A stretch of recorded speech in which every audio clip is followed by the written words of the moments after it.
Hey, Emily and Cam. Thanks for coming to Skimo Gold today. It is so great to be here with you, Cam. I get to see you often, thankfully. Emily, been watching you on TV, listening to your other interviews, following your career, and it's just so great to have you here today. For those who don't know, Emily, give us a little bit of the background story. You got a British last name, I think kind of a British accent. I think you've been in France. Most your life. Tell us about that. And furthermore, tell us, what were you like as a kid, Emily, and what are you like now? Right, let's get right into it. Well, hi, first of all, Cam and Travis. I'm really happy to be on the show today. So yeah, my name's Emily Harrop. So I'm 27 years old. I am a British parent. So my two parents are English, and they moved out to the French Alps before I was born actually. So I was born and raised here. So we moved to Val d'Isère, and I grew up in a little resort called Sainte-Foy, which is about half an hour away from Tignes, which I think the Americans know of. Cameron's been there quite a few times, and Yeah, and it's a Travis really knows cool it as place. well, actually. Yeah. Yeah, well, there we go. So yeah, I was really lucky I feel like I'm very lucky to have been able to grow up in the mountains. And yeah, in a tiny village where we were like the only residents, and that really gave us a love for outdoor sports and everything. And so today I live in Beauzelle, which is closer to Courchevel, and I ski for Courchevel. And I've been on the Skimo World Cup scene for since like 2020 now. So I came into it a little bit late compared to, well, maybe quite a few other people. I had a more of an interest in alpine skiing growing up.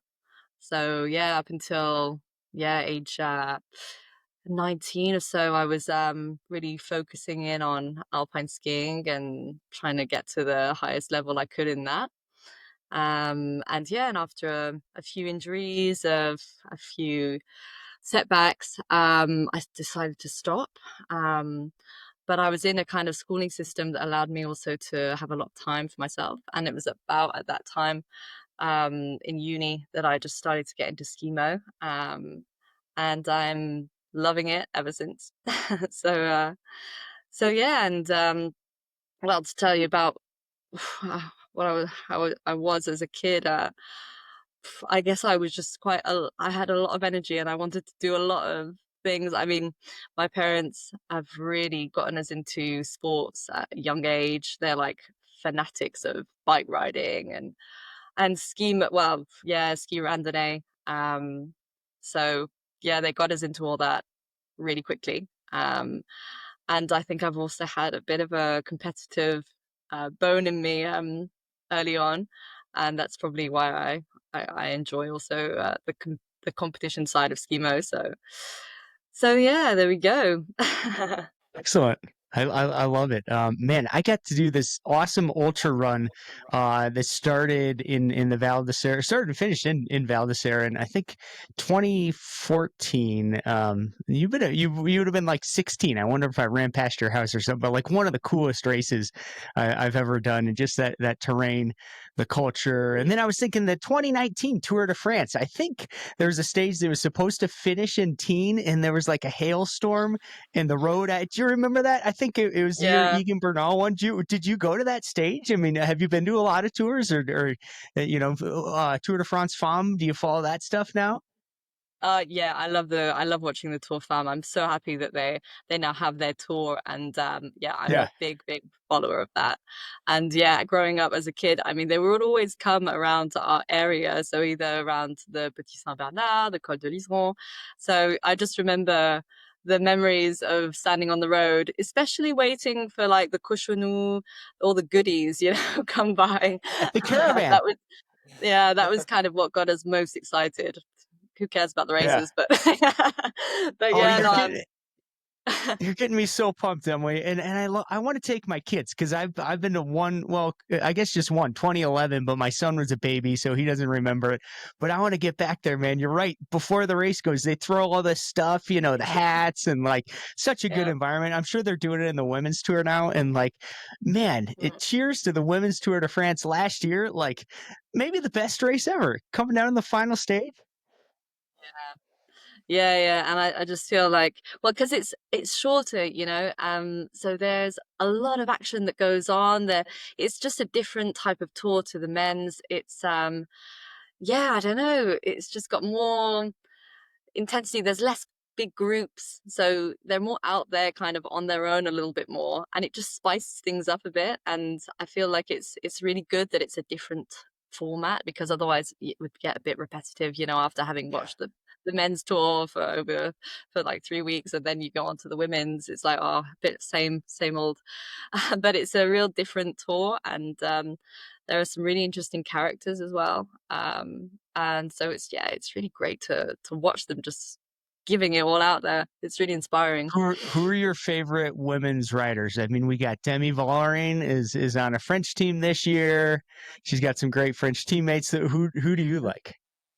Yeah, I have to say I'm a big Demi Vollering fan. Yeah, I follow her on the socials, and I think she's very inspiring. I liked yeah, the stuff she came out with at the beginning of the season, about mental health and all that. And I thought it was cool because she kind of, yeah, she has a voice that goes further than just the sport. So Yeah, yeah, hats off to her.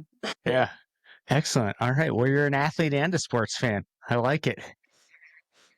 Cam, I what do you try think? to be, but to be honest, I don't watch a huge amount. But like, I watch the main things, like the Roland Garros final of the women. I didn't see the men's, but I am, yeah, I'm there for the big moments. I watched Yeah, I two things: remember cycling and watching skimo. the in the women's tour last year. Volley was clawing back after that crash, and I wish she would have taken it. So it'll be Yeah. exciting to see her get another chance this summer, and Yeah, I think she's yeah, see what she probably can been do. thinking about that since that crash, and she's going to be on Surely, fire this year. Yeah. surely, yeah. Well, summertime here. So what's your summer look like, Emily? And with your French military athlete, that's I think familiar to the European audience. The American audience doesn't know that as much. Like what does that mean winter wise? What does it mean summer wise? Kind of what's your day to day? Yeah, well, since 2021, so as you said, I integrated the French military system. It's a little bit different to a normal kind of post with them, but they are one of the number one supporters of athletes in France, so of all different disciplines in the winter and in the summer. So in the summer, they've got like probably about 160 athletes, and in the winter there are, yeah, something like 70. um and that's really cool because it just gives us that opportunity, that stability. And I mean, we can really we really call ourselves pro thanks to them. And you know since the Olympics have kind of started up for skimo, we've had a lot more opportunities to have contracts with them. I mean, before that there was hardly any in skimo, but it's really given us a chance to kind of commit more to the sport. um and yeah, I just remember, like, before I got that call to say that I was on the military team, I was thinking of stopping, to be honest, because I was thinking, right, I can't do this, for because I had a job, school, and it was just like a rhythm that I just had enough of. And I was really on the verge of stopping.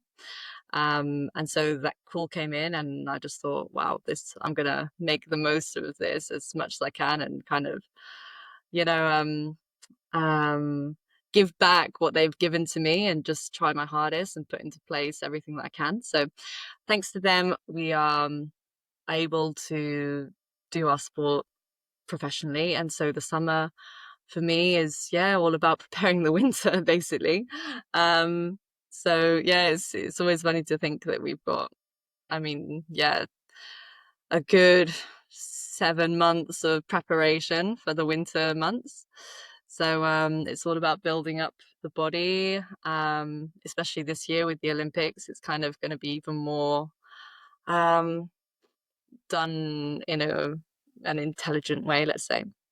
So yeah, it's a lot of running, bike riding, getting back in the gym. I've kind of been off for a good month since the end of the season with Metzelema.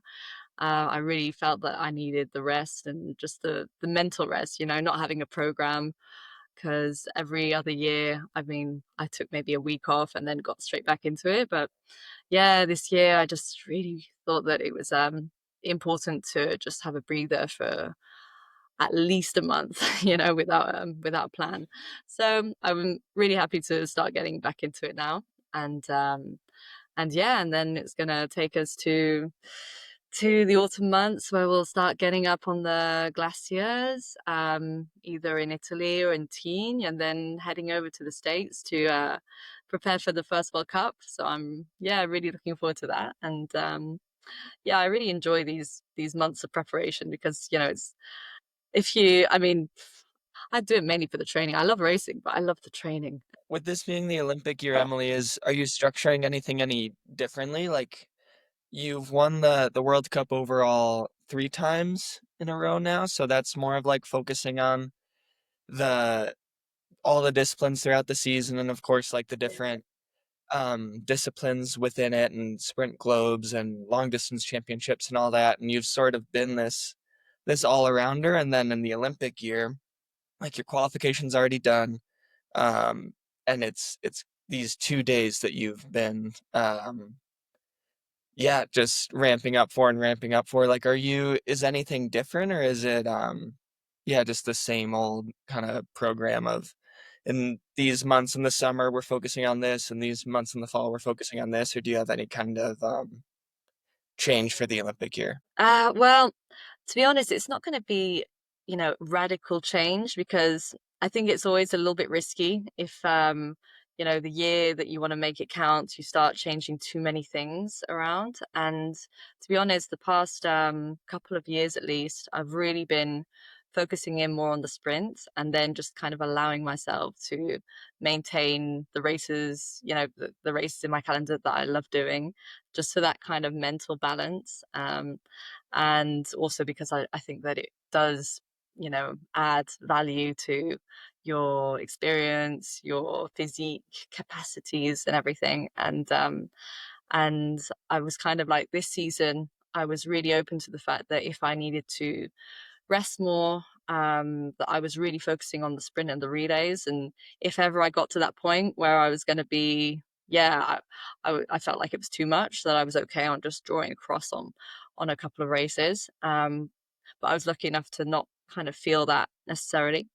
But yeah, what I find really interesting is going into this year with that one big 2-day objective. It's just that 1-day race, which is so, I mean, it's exciting, but it's something that I'm not necessarily used to, because I love having a certain regularity, and I love having to bring my best game every week, and it's really stimulating. So I'm really I really want to enjoy this learning process of that kind of 1-day race. And we're going to change around maybe a couple of things in like the timing wise, to be able to get that peak, that um Sure, for yeah. peak de forme. Yeah. Yeah. Form the peak. Yeah, Yep. Yeah. yeah, exactly, Wh- at the right moment. And yeah, we'll probably try and keep it interesting with a few little new things that will kind of spice up training. So it's not only like the stuff that we know, but there's also a little bit more. But it's not going to be the base is going to stay the same, and then it's just going to be like here and there we're going to add in a few things. But yeah. Can you share one of those little new or are those is that Yeah. secret knowledge? Or just something that maybe a listener could Yeah. apply, like what's a new little tweak in the training? I mean, I don't know if it's good, it's super interesting, but like one of the things is like last year, well, the years before, on the more gym side of training, it wasn't necessarily super complete. So like I started really working with a specific person in the gym last year, but that came in quite late. So like it came in August, which meant Mm, that all the months before that, we weren't really able to build that base force side of the training, and we went straight into more like yeah, dynamic, speed, stuff like that. And I think that one of the things I need to kind of get better at is the more pure force. So we're gonna mm, add that into the training plan this year. And then it's like, going to try and have a few um advice from like people in athletics, stuff like that. So yeah, we're at the beginning of it all, and yeah, we'll see how it all goes. But it's interesting. Cool. When you talk about yeah, there's the 2 days we're all looking at in February, and like as an aside, we've kind of laughed at all this hoopla around what's going to end up being like an hour of Yeah. TV. Like there's Yeah. all this build up and all these things the federations are focusing on, and obviously it's the athletes' whole lives, and this is all just an hour, and then afterwards we'll all go do something else. But Mm. um, kind of the way that I've been thinking of it, and a lot of our teammates is like a lot of these qualifiers kind of were our big moments that we circled, right? Because we're more on the bubble of getting there, and then like of course you guys got the automatic qualification at World Championships, and you're not trying to get to the Olympics, you're trying to perform when we're there. But um, like our qualification comes down to solitude, and you're focused on performing in February, and it's like, okay, Yeah. so how do we perform our best um when it matters most? And like the best prep you can do, I feel like, is just focusing on the World Cups that we've had. Yeah. There's not going to be anything more similar to racing the Olympics than the Borneo World Cup last year, and like every single World Cup we do is like the same characters and the same style of courses, and so you just like treat it like it's the one that you want to do your best at, and then after doing that 7, 8, 9 times a year, you sort of figure out your systems and dial it in, and then in the big one that matters the most, you don't try extra hard, you don't warm up extra long, you don't take twice as much caffeine, like you just do what works. Like we spoke with a Paralympic athlete from the US. Like we had a team training camp at the US Olympic and Paralympic Training Center. Mm. And he said the best way that he thought of it, he's been to a few games, and he's like, oh, it's just another race, but with a bigger parade. And it's like Yeah. that's how we're thinking of solitude. And I wonder if you're thinking of February in a similar vein. Yeah, I think so for sure. But what's kind of interesting for us is because we don't have like huge crowds on the skimo circuit, it's also dealing with that extra pressure. And, Mm, I mean, yeah. I'm kind of trying to prepare myself for this in a way where, when you've been number one for a little bit, people are going to expect something more of you. And the media, we've already started well, we had an Olympic camp as well 2 weeks ago, and Mm, they're constantly reminding you of this. And so it's kind of also dealing with that, but of course, the idea is to stay the same. It's the same race. You just want to, yeah, find that form peak at the right moment. And I think that's why we're moving it slightly, compared to last year, because I think I was in really good form a little bit earlier last year. um but yeah, it's more about all that, the around, the kind of the noise. How do you deal with that extra noise around you? um and yeah, and that's just one of those things that's cool about the Olympics, because it's just another learning curve. So yeah, but in general, I agree with you on all that. what do you it's both just think? like the How do next puzzle you? to. Yeah. How do you deal with that noise? Whether it's Cam, when you say solitude, you're talking about this World Cup that's going to happen in December in the US, which I want to hear more about because that's huge. Emily, you said your first trip to the States, boom, going to be awesome. Cam, pressure's on. USA versus Canada, this points battle on home territory. Like that's big. And then Emily, again, back to that noise, that chaos, that energy of something like the Olympics. What are you learning about that? And are you working with a mental performance coach maybe on how do we grapple with this? Are you talking with former Olympians? I imagine other athletes in the spotlight, Demi Vollering or whoever. Are you getting advice on that? Because you're right. There's the form, there's the fitness, there's the skill, there's the transitions. You guys are both so good at transitions. You always nail them. And there's that mental side. So what do you think, Emily? What are you learning about that? Yeah, well, I mean, I'm kind of giving myself also the whole of the summer to prepare it. But yeah, there's going to be mental preparation. So I'm going to try and work more regularly with a mental coach. Mm-hmm. And also, yeah, exactly, just that sharing of experience. So well, 2 weeks ago, it was super cool to do this Olympic camp because that's when you get to meet. There were like 200 athletes together for 5 days in the south of France, so in a context that's completely away from the racing and everything, but it just gives you that Cool. time space to get to meet new people, talk about their vision of things. And it's people who've got more or less experience in the Olympics, people who are more or less stars in their discipline and who have that pressure on. So it's just like super interesting. I mean, I love like listening to podcasts and stuff. I think that you can just have there's so much to learn out there.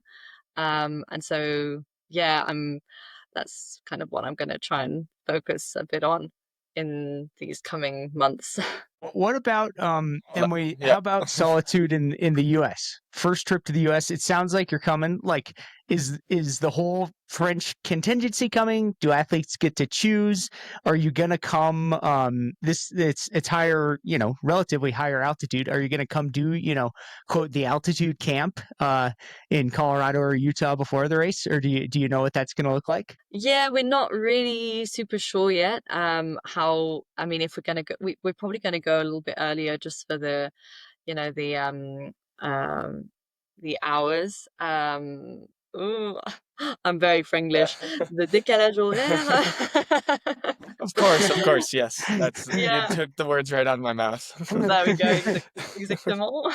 So yeah, we're probably gonna go a week or so in advance just to deal with that, Mhm. and then we'll be in teen probably for most of November, so that will start to be our kind of altitude training.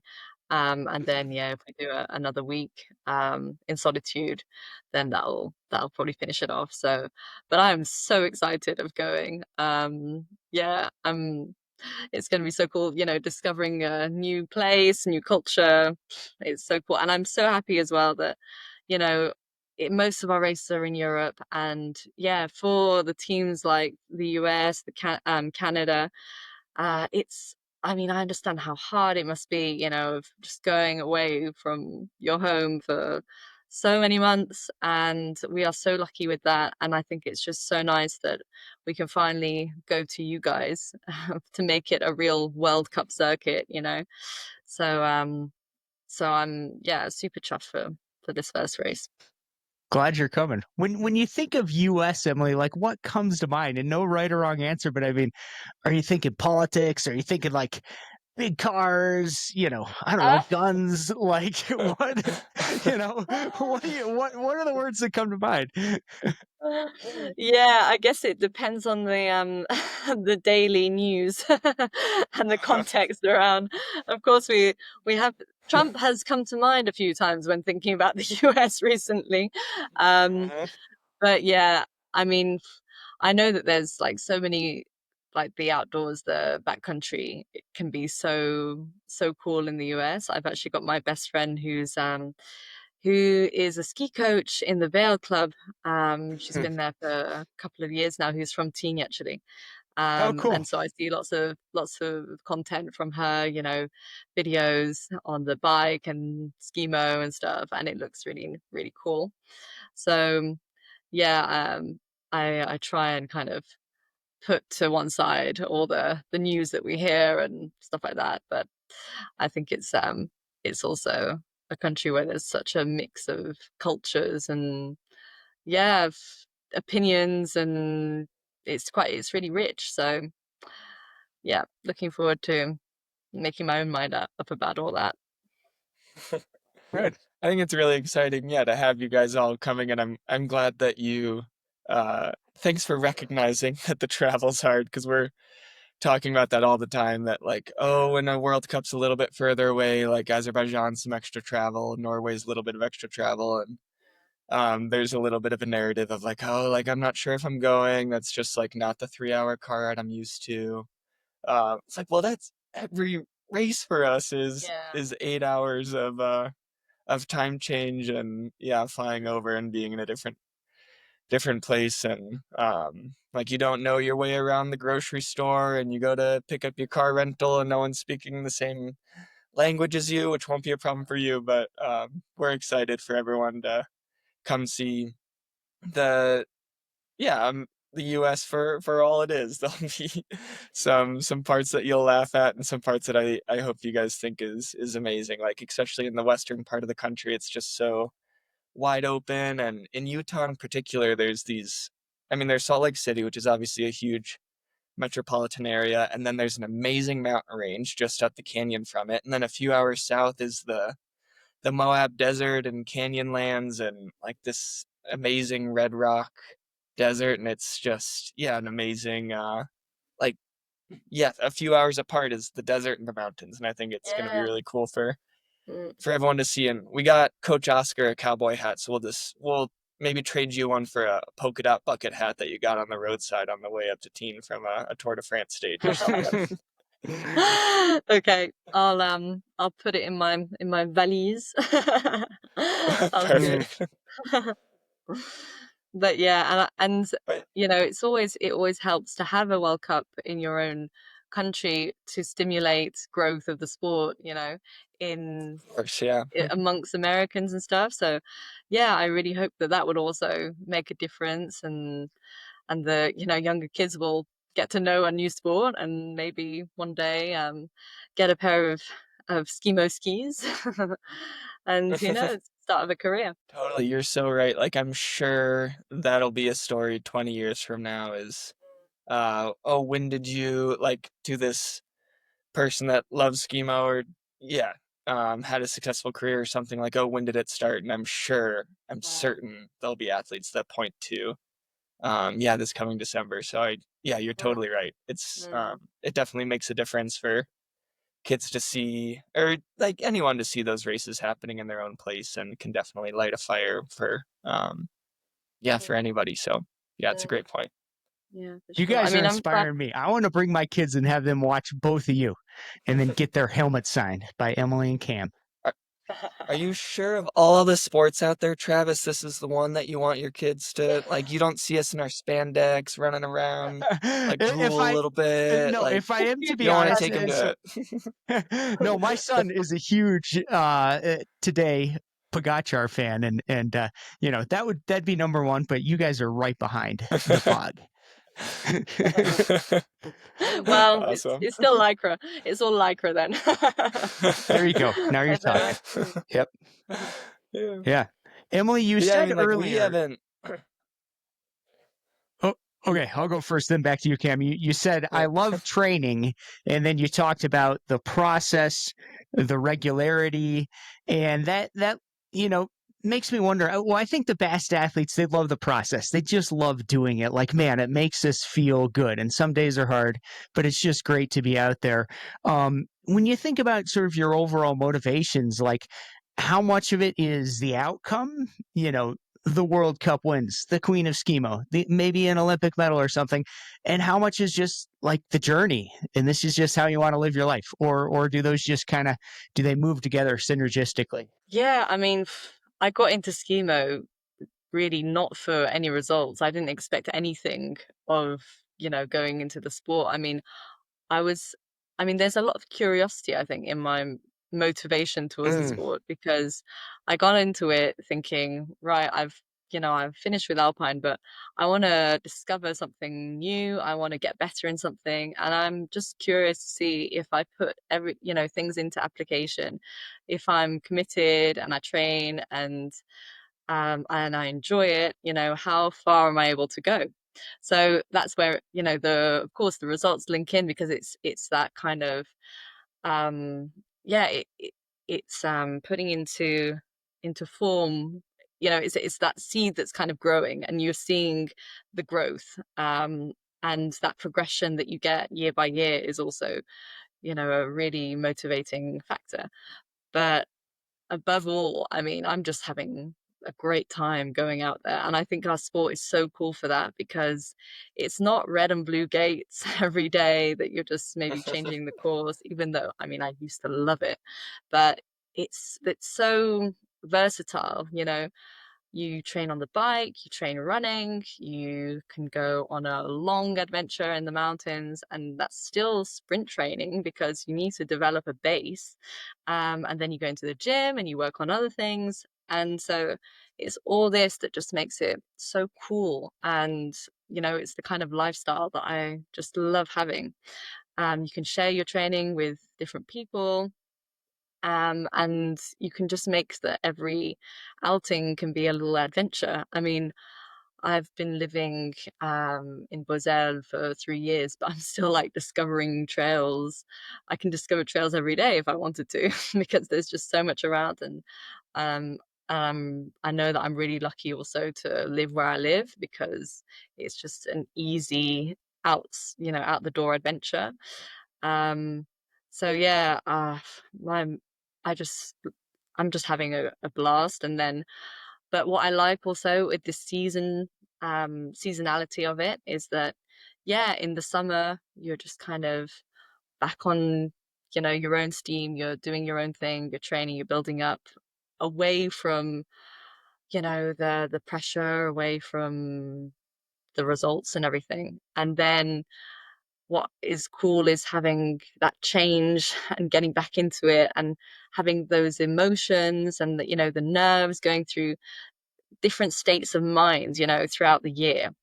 And that's what's so cool. And it's exactly that also that I think that I'm really searching for in Skimo, is finding those different states of mind, the process that you go through, whether it is in a hard training, whether it is in an individual race, in the Pyramenta, in a sprint race. It's all different mindsets, and you're discovering yourself in each one of them.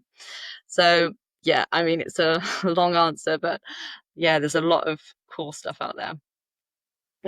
That's amazing, and I think it speaks to, like, yeah, having success from the sprint to the grand course too, is that, like, what really comes through in that answer is your just curiosity and excitement for finding out what's around the next turn in on Mm, the mountain and in the season and in life, of like, what's going to happen if I take on this challenge, and mm, can I train for these two events, and yeah, what roller coaster will this season bring? And obviously you've had a tremendous amount of success lately. Like Travis and I had pulled up your Skimo Stats profile before the podcast, and my jaw dropped when I saw 26 World Cup golds, Ruder, Pierramenta, Adamello, Mezzalama, um, and all these things. And like, that's from all the sprints this year to the grand courses. And so we think if you stick with Skimo,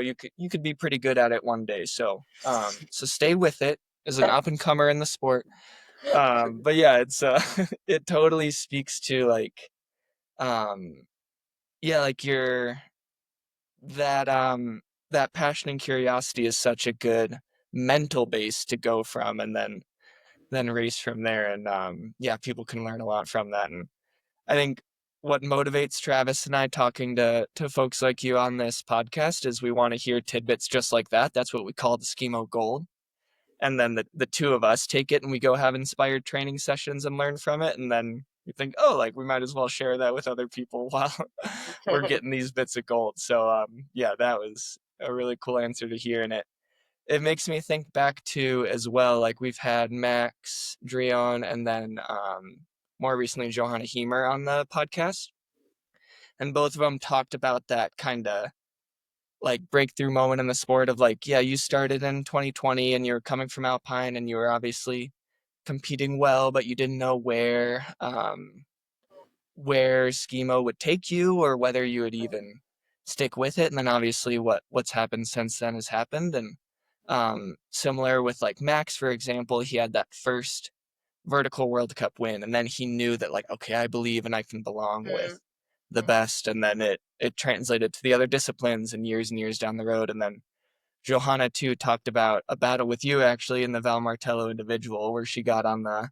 podium maybe last year, and then like after that she's sort of had this run of success too. And we were yeah like trying to dig into that theme a little bit of like these athletes that have become successful and consistent and across disciplines, and sort of that moment where they start to believe. And Travis had found in your Skimo Stats podcast, Skimo Cast, you talked about that moment in Ponte di Legno in the sprint, I think it was, at the beginning of the 21-22 season. And the quote that Travis wrote down was, you learn to trust in your confidence, process, patience, and team. And I'm setting you up to hopefully, we want to ask about, like, did you feel that moment too of, oh my gosh, I can compete at this level? And then did that like open your mind to the season that you then had from there? And what was that like launch pad like? Yeah. Yeah, no, definitely. I think it's such an interesting point, and it's crucial, in anyone's career. I think everyone has got that special moment which just gave them belief in themselves. And you've got to sometimes be patient for that moment, but when it comes, it is super powerful. And yeah, my moment was definitely Ponte di Legno because it was my first World Cup win, my in sprint, my first World Cup podium in an individual race. And I think it actually made me even more emotional in the individual because, well, I mean, on the sprint race, I'd been kind of knocking on the door yeah, well, yeah, the year before I got my first podium. And so I think I already started to have that belief. And so I actually remember the morning of that sprint race because in Ponte di Legno, it's a night race. And I was so nervous. I mean, I just, waiting about all day to get to the evening, I think it just ups the nerves even more. And I remember the French coach telling me, having nerves like this is because you can do something. You can Mm, make it a really good day, and that has stayed with me for a while actually because it was completely true.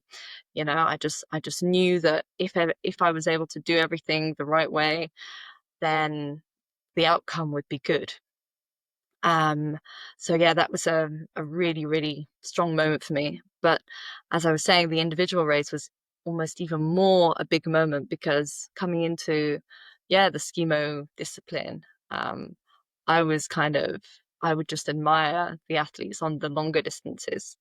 Um, because I mean, I was a big fan of, like Emily Forsberg, Lynn Jornet. I was mhm, working for Salomon in an internship for a little bit, and it's also mm, through these kind of people that I fell in love with, yeah, the trail running, the ski mountaineering, and for me that was the main discipline, and Axel and Tova are athletes who I just respect so much, and I just thought they were, on another planet. And well, like a lot of the athletes are just so strong, and yeah, getting a podium next to them, getting up on the podium next to Axel and Tova was just like one of those, yeah, breakthrough moments as well, where I just thought, wow, okay, I'm now in the mix with these girls, which I just thought would never be possible for me. Um, and so, yeah, I think after that, the races that came, I knew what was possible, and I just wanted to keep believing in myself and just seeing, okay, it's that curiosity. If I continue, you know, there might be a few more years to get, even closer. But I believe that if I continue, I will make it. And repeating that Yeah, and I think that I've really kept that with me for the 3 years that came after. Mm. Emily, so good. I love how your coach kind of said, it sounds to me in some words like that nervous energy, it's potential Mm. energy, and Yeah. it's a sign that you're alive. And if we can harness those butterflies and kind of reappraise them as excitement, but also like, this is a well we can draw from, when things are tough. I think that's good coaching, and I'm glad that you used it. Hey guys, I'm hearing so much good stuff here. I'm hearing like, one of my goals in life is to find my game and play it well. And Emily, I think you're doing that. Like, we're seeing you found something that gives you dynamism, adventure, novelty, community, and opportunity to, explore a range of states of mind. How cool to find that through sport. So, there you go. This is all real positive. All right, now we're gonna switch gears a little. Here's a question we all have to answer. I'm gonna answer it first, and then Cam, and then Emily, you get to go finally. You guys can go as deep as you want. But, again, these things are all good. We got all this stoic excitement, but things can also be hard. And I think it's important to remember, like, even like, man, people who achieve a lot of success, whether that's business or athletically or whatever, like, they're humans. We're humans, and life is tough. So the question is, what's hard right now? And here's my answer. What's hard for me right now? I'm hearing you guys talking about, racing at the high level, kind of living on that edge, finding that, like, man, being on the ridge line of aliveness, right? It's something we love, and I think the audience can relate to that. What's hard for me right now is to grapple with, how do I find that if I'm not competing very hard at a high level? And I had a big concussion last year.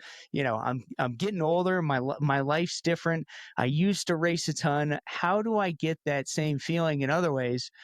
Or how do I be okay with maybe not having it as much? Finding a bit of middle ground. And um, that's that's hard. That's a deep, hard thing for me, and I don't have a clear answer. But in some ways, I'm okay with being hard. So, Cam, what's hard for you? Oh boy, Travis, you're bringing the challenge on a Monday morning for us, an afternoon for Emily. So, Take it as deep or when you were surface talking level as you about want, but tell us something that's hard. yeah, so what was coming to mind for me as you were talking about that was like I've had my run of injuries lately, and of course all three of us have dealt with things, and everyone listening to this has probably dealt with injuries of some nature. But like I had my ACL meniscus, entire year of recovery, and then right after that, another half year to a shoulder injury. And what I found I missed the most then was missing the opportunity. Like it wasn't that like, oh, like I should have been able to win this race or do this thing or travel to this place. It was like I didn't even know what I could have done. Like I wish I could have gone to that race, even if it was a bad one, and just seen what would have happened. Um and outside of the racing too, like I wish I could have been out there for that spring mountaineering season and just seen what places we could go and what places we couldn't. And just like missing the opportunity was what really hurt me. And so like when Emily was talking about the curiosity motivates her, like I couldn't scratch the curiosity, right? Because like my leg was in a brace and I was on crutches for months and months. And so like I was just so hungry to like have those chances back. And then now like with the way that the Olympic qualifying went for us, which is like my number one goal in sport right now. It all comes down to this one last race at Solitude, the December World Cup that we all keep talking about. And it's like, all right, like everything comes down to 15 minutes of racing, like spread between the two laps. And we either perform and we make this objective goal or we don't and we won't. And because I missed that opportunity so much, I think that's amazing. Like I'm just like Mm. having control of that dichotomy of like if I perform, I can do it, and if I don't perform, I won't. Is so exciting, and like that's what I missed so much that um, it's not hard right now, Travis. I just went through the hard and I'm on this roller coaster. I'm on the upswing right now. And like having that opportunity in front of me and being healthy is all I wanted for so long. So I'm out of the hard. So it's not a great answer. I'm on the roller coaster on the way up. Just so excited to Mm, train every day and so excited to do the preparation for this because that opportunity is just such a gift. mm. Yeah. The hard brought you gratitude, though. That's awesome. Like sometimes we have to go through real hard stuff to find that gratitude. What do you think, Emily? Anything that comes to mind for you? Yeah, well, I just want to kind of bounce on back on what Cam was saying about injuries. I think they are times that you can just take the opportunity to grow so much in the mindset and everything. I mean, as I was saying, alpine skiing ended for me because I went through as well my fair share of injuries, and each time it was so hard, especially when you're one of those active people who just loves being out there. But I think it's just such an interesting place to be in because it gives you that time to know what you really love firstly to discover other things, and to just light a more creative fire in you. I don't know if you know what I mean, but it it does light a Totally. fire. And I was injured like 2 years ago during the World Cup season. It wasn't a big injury. It was, well, I broke a rib, but it was still like 6 weeks in the months of January when there were World Cups and stuff. And you're there sitting at home when everyone's racing, and you know it's shit at the time, but at the same time, when you get back, yeah, you're just so motivated, more than if you would have just kind of been continuously doing what you love doing. It's a bit like, I don't know if you can really compare it to this, but if Christmas was every day, it would just lose its, that magic in it. And just having it taken away from you for a little bit just gives you that extra love for everything that you're doing. So, even though it's so hard to live through, I think it's really moments that you can cherish for a bit, you know? And so, yeah, to bounce back on the question, yeah, I don't really know what's hard for me at the moment because I guess I'm trying to, I think it's hard in a way, thinking about, yeah, as you were saying, all this preparation for this like 1 hour event, and, or, well, it's not really sacrifice, but um, not allowing yourself to do other things that you would also love to do, like in the mountains and stuff for this one event. But Mhm. at the same time, either if, I mean, you can have success in it and you can also be unsuccessful. Isn't it all just part of that experience that you're gaining? And that maybe if it just doesn't work, if you if you don't go, or if you don't get a medal, or whatever your objective is, um, well, that's also something that you can just keep with you all your life. And I don't know, you'll be able to reuse it at some time. So I think that is one of the things that I'm thinking is going to be hard this year. Um, Mhm.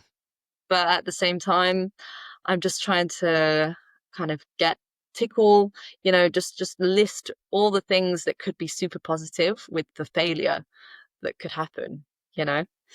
So anyway, it's not that hard really. Excellent. Travis, I want everyone to hear this too, as Emily was talking about the broken ribs from a few years ago. Emily, I don't know if you remember this, but then it was like one of your first races back. We were warming up for the sprint in Morgon, and we were going up alongside each other and just chatting, and said like, oh, like you had just missed a few World Cups. I can't remember any of the numbers or anything, but like taking 0 points at all the ones you missed, of course. And I remember saying something like, oh, like since the World Cup overall is out of the question again, like you're just gonna do like Pyramenta or something fun and just like change the focus. And you were like, oh yeah, I am, but like I'm still doing the World Cups and I'll see what happens. And you went on to win Pyramenta that year, and then on the last day of the World Cup season, had come back from missing enough of those races and still won the World Cup overall. So I learned in that moment that I should probably never suggest that you are down and out. And I also learned to bite my tongue. And it just showed to me like there's some athletes you see that like when they get knocked down and they like face some adversity that it makes them better, and that's obviously an example of you're one of those athletes, and it's just so cool to see. And then we were talking in team this fall of something similar on like a smaller scale.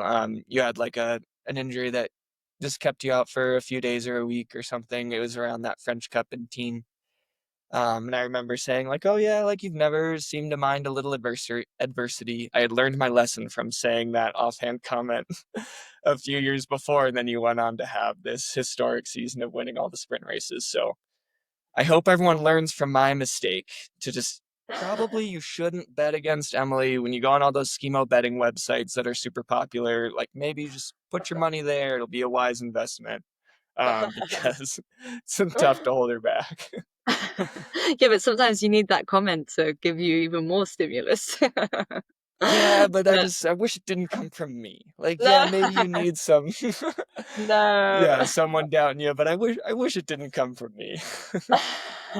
It wasn't Um, at all received in a bad way at all.